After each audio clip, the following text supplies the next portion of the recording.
Mga kapatid, ang humiliya po ngayong araw ng Martes pong ito ay hango po sa babasahin kong ito. Mateo, Kapitulo 23, versikulo 1 hanggang 12. Ang katuruan tungkol sa pagpapakumbaba. Pagkatapos ay sinabi ni Jesus sa mga tao at sa kanyang mga alagad, ang mga tagapagturo ng kautusan at ang mga pariseyo ang kinikilalang tagapagpaliwanag ng kautusan ni Moses. Kaya't gawin ninyo ang itinuturo nila at sundin ang kanilang iniuutos.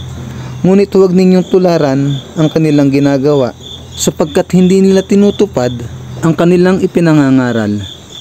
Pinagpapasa nila ng mabibigat na dalahin ang mga tao, ngunit ni daliri ay ayaw nilang igalaw upang tumulong sa pagdadala ng mga iyon.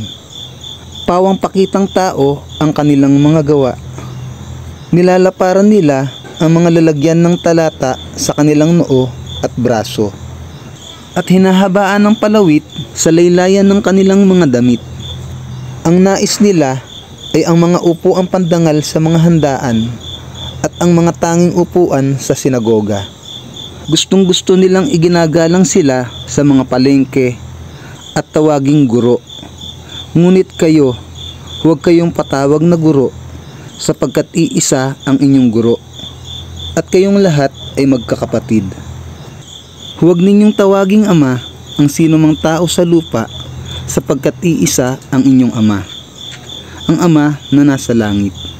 Huwag kayong patawag na tagapagturo, sapagkat iisa ang inyong tagapagturo, ang Kristo. Ang pinakadakila sa inyo ay magiging lingkod ninyo. Ang nagmamataas ay ibababa, at ang nagpapakumbaba ay itataas. Ang mabuting balita ng Panginoon. Pinupuri ka namin, Panginoong Hesukristo.